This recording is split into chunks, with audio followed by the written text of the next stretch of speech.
In this video, we will talk about selection tools. Selection tools क्या हैं, क्या काम करते हैं, किस तरीके से काम करते हैं, डायरेक्ट सेलेक्ट टूल और सेलेक्ट टूल में क्या फ़र्क है, जैसे कि मैंने पिछले वीडियो में आपको बताया कि हम इसको आगे जाकर डिस्कस करेंगे। तो उसके लिए मुझे यहाँ पे एक फ़ाइल क्रिएट करनी पड़ेगी, तो मैं यहाँ पे फ़ाइल क्रिएट कर लेता हूँ और उसके बाद मैं यहाँ पे पेन टूल सेलेक्ट करता हूँ। पेन टूल से मैं एक कर्वी शेप बनाऊंगा जिसमें कर्व्स होंगे। तो मैं यहाँ पे स्टार्ट करता हूँ।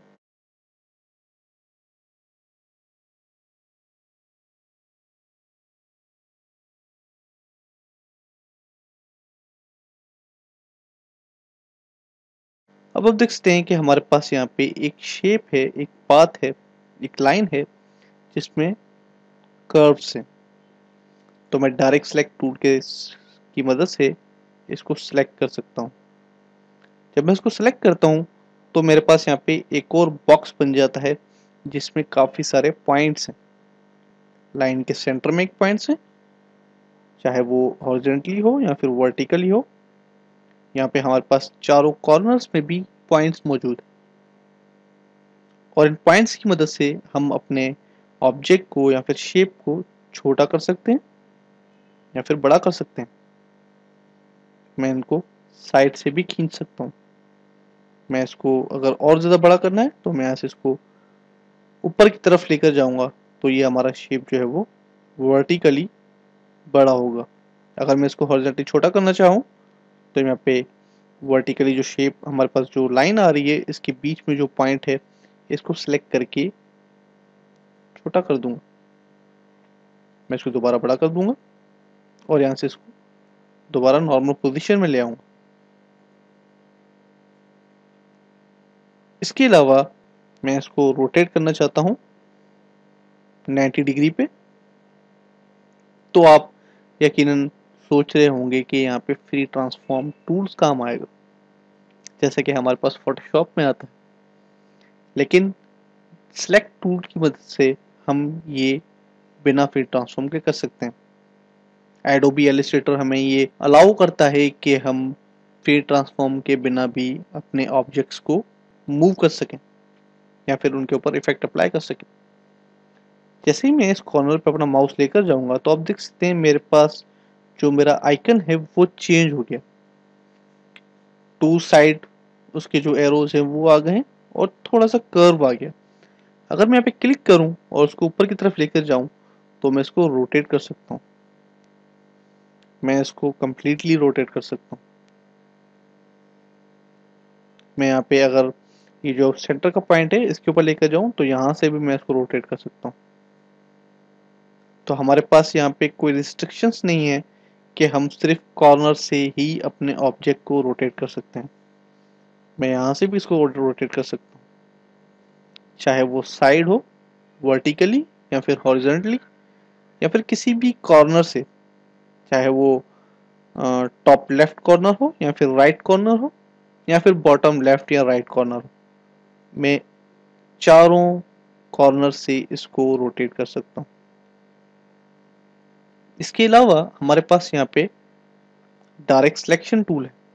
मैं इसको यहाँ से अनडू करूँगा ताकि ये अपनी नॉर्मल पोजीशन में आ जाए।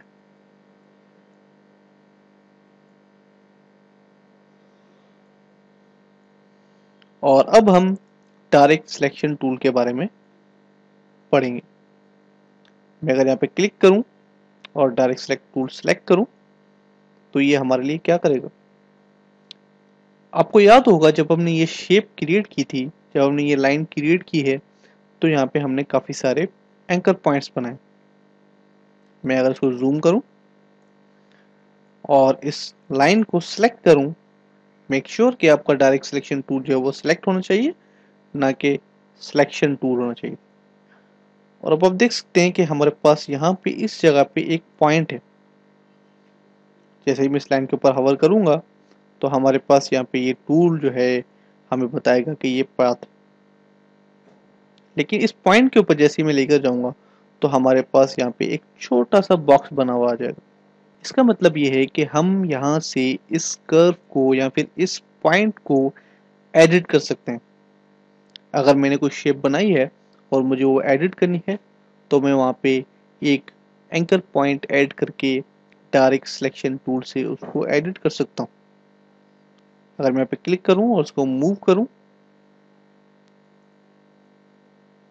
तो मैं इसको जहाँ चाहूँ वहाँ मूव कर सकता हूँ। मैं यहाँ पे जूम आउट करूँगा इसको और अब आप देख सकते हैं मैं इसको कहीं भी मूव कर सकता हूँ। मेरे पास यहाँ पे एक और पॉइंट यहाँ पे, तो मैं इसको भी यहाँ से मूव कर सकता हूँ। मैं इसको दोबारा अपनी पोजीशन में लेकर आऊँगा और आप देख सकते हैं कि हमारे पास यहाँ पे एक लाइन है। अगर आप कोई भी कर्व बनाते हैं तो आपके लिए लाइंस जो है वो हैंडल का काम करती हैं। हमारे पास जो ये कर्व है वो ख़राब हो गया है क्योंकि हमने यहाँ पे इसको पकड़ के यहाँ से मूव किया था, लेकिन अब मैं दोबारा चाह रहा हूँ कि यहाँ पे ये कर्व जो है वो परफेक्टली आए। तो उसके लिए मैं यहाँ पे इस हैंडल को क्लिक करूँगा और यहाँ से मूव कर दूंगा इस तरीके से, ताकि वो हमारे लिए दोबारा परफेक्ट कर्व बना दे। ये हमारे हैंडल्स हैं, इनको हम यूज़ करके हमारे कर्व्स को मुख्तलिफ शक्ल दे सकते हैं। इसी तरीके से हमारे पास दो पॉइंट्स हैं, जैसे कि आप एक पॉइंट ये देख रहे हैं और एक पॉइंट ये देख रहे हैं। जब मैं इस पॉइंट पर क्लिक करूंगा तो हमारे पास ये पॉइंट सेलेक्ट हो जाएगा, लेकिन अगर मैं शिफ्ट क्लिक करूं और यहाँ पे इस पॉइंट पे क्लिक करूं तो मैं इन दोनों को मूव कर सकता हूं। अब मैं इन दोनों को मूव कर सकता हूं जहां मैं चाहूं, लेकिन इसको हम दूसरे तरीके से भी ये सिलेक्ट कर सकते हैं, क्योंकि अब मुझे पता है कि हमारा एक पॉइंट जो है वो इस जगह पे है और दूसरा पॉइंट जो है वो यहाँ पे है। तो मैं यहाँ से एक इसको सिलेक्ट करूँगा और मैं अब इसको मूव कर सकता हूँ जहाँ मैं चाहूँ। तो डायरेक्ट सिलेक्शन टूल जो है वो आपको ये अलाउ करता है कि आप शेप्स को, आप अपने पाथ्स को, या फिर आपने जो कोई भी ऑब्जेक्ट बना है उसको रीडिज़ाइन कर सकें, उसको आप सेट कर सकें, या फिर उसमें कोई मिस्टेक है तो आप उसको डायरेक्ट सेलेक्ट करके उस हिस्से को एडिट कर सकें। मैं यहाँ पे एक सर्कल ड्रॉ करूँगा और अब हमारे पास यहाँ पे 4 पॉइंट्स। मैं यहाँ पे सेलेक्ट करूँगा इस पॉइंट को और यहाँ से इसको ड्रैग करूँगा और हमारे पास ये एक इंसान की शक्ल की शेप आ गई। मैं इसको दोबारा अपनी जगह पे वापस लेकर जाऊँगा तो हमारे पास ये सर्कल बन गया। मैं इसको थोड़ा सा और ऊपर लेकर जाऊँगा तो हमारे पास ये बॉल जो है वो एक बेस पे पड़ा हुआ नज़र आ रहा है। ऐसा लग रहा है कि यहाँ पे कोई चीज़ है जो ये बॉल जो है वो वहाँ पे दब रहा है। इसी तरीके से मैं इन हैंडल्स की मदद से मुख्तलिफ इफ़ेक्ट्स दे सकता हूँ।